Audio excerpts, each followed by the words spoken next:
ICSE warriors. Welcome back to my channel. My name is Prachi and today's session is a very interesting session. This is the first test of the test series that we promised you. If you are new to this channel is about discussing, studying and understanding chemistry end to end for ICSE 10th grade. Our mission is to make sure that the students' efforts are directed in the correct direction and you get the maximum output out of your efforts. This is first part of a test series that was promised, which is gonna be chapter wise test series, and a test paper will be released on the Telegram channel a day before and answers would be released in a video the next day.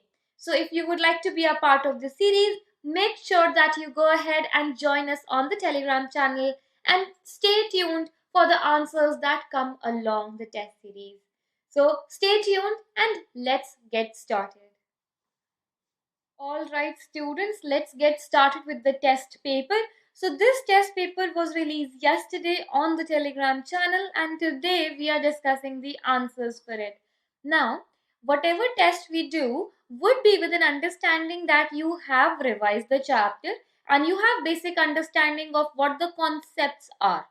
If you have any doubts about periodic table, please make sure that you leave a comment in the comment section or drop me a message on the Telegram channel. So let's get started with this chapter. The first question says, select the correct answer from choices A, B, C and D which are given.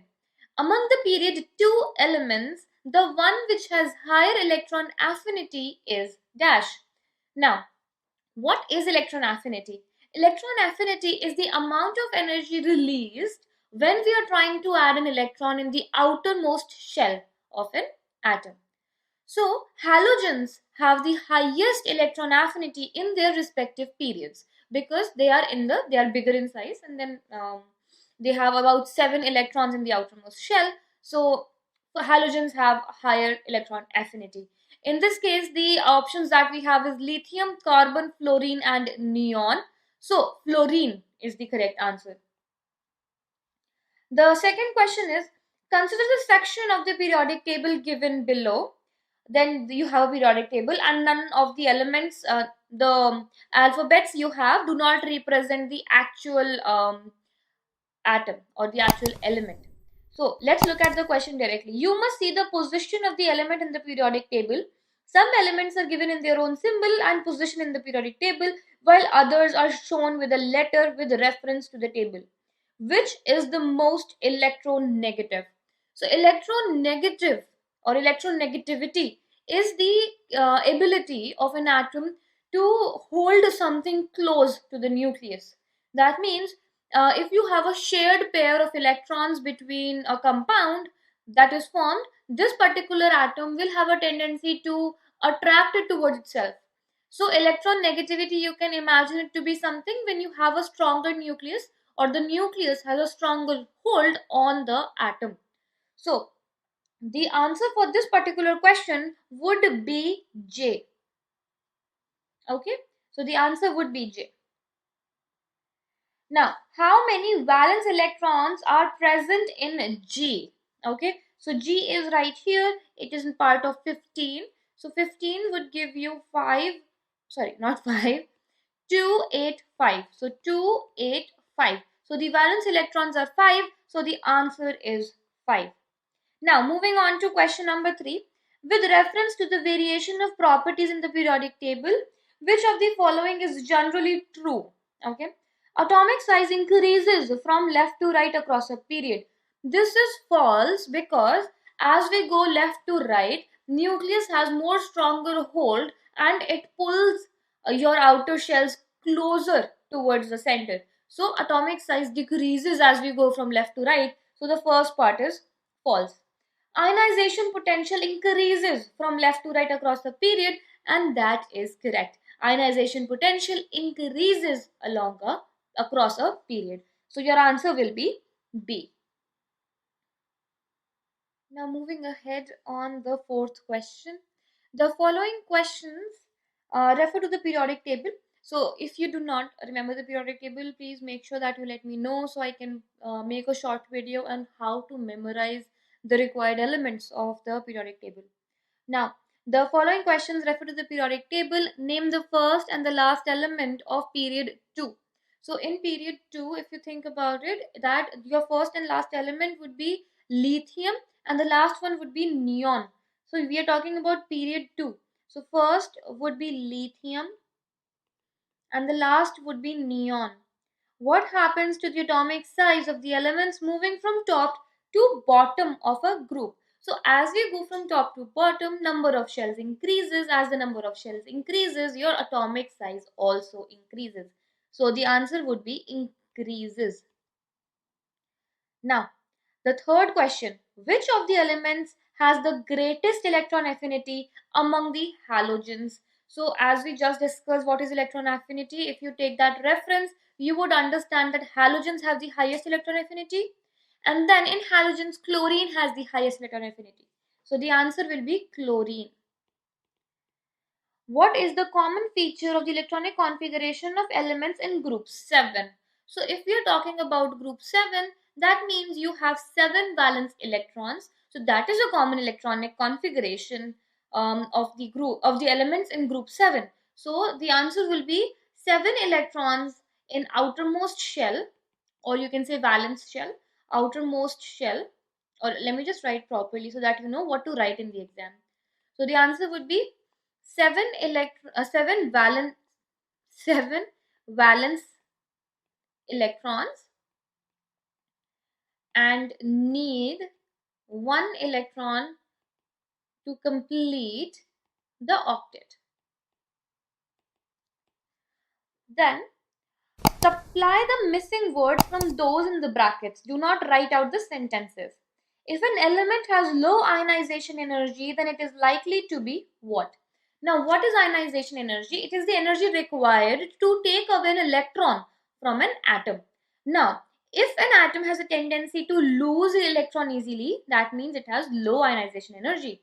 So, if an element has a tendency to lose electron, such an element is known as metallic in character. So the answer will be metallic. Moving on, we have if an element has 7 electrons in its outermost shell, then it is likely to have the dash atomic size among all the elements in the same period. So the comparison is along the same period. Now along the same period, the number of shells stays the same. As the outermost shell has increases in the number of electrons, the nucleus tries to have a better hold on the atom and tries to have more attraction. Okay, it tries to hold it closer. So the atomic size decreases as we go left to right. So the answer would be smallest. The element has 7 electrons in the outermost shell and it is likely to have the smallest atomic size among the elements in the same period. Moving on to C part, the metals of group 2 from top to bottom are beryllium, magnesium, calcium. Which of these elements will form ions most readily and why? Now again, when we are moving from top to bottom, as the atomic size increases, the ones which are lower will have a better chance of creating ions. So the answer would be barium. What property of an element is measured by electronegativity?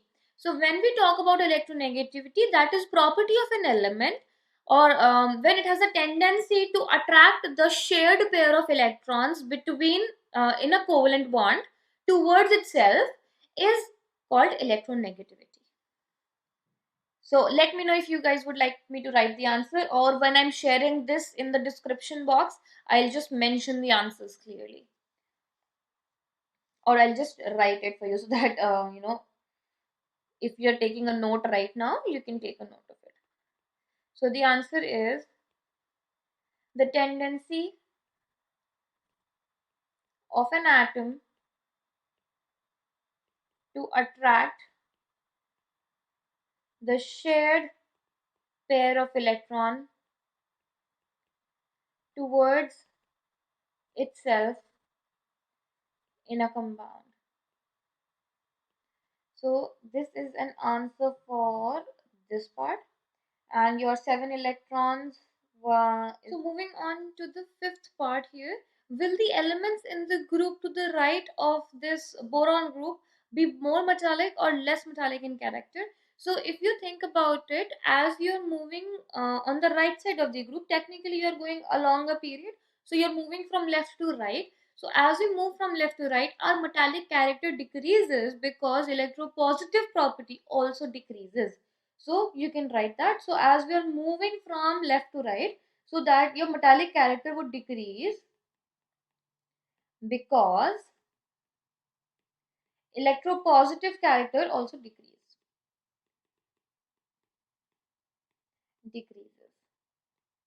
Now moving on to sixth question. The elements of one short period of the periodic table are given below in order from left to right. To which period these elements belong? These belong to the second period. One element of this period is missing. Which of the missing element and where should it be placed? So if you think about it, nitrogen is missing.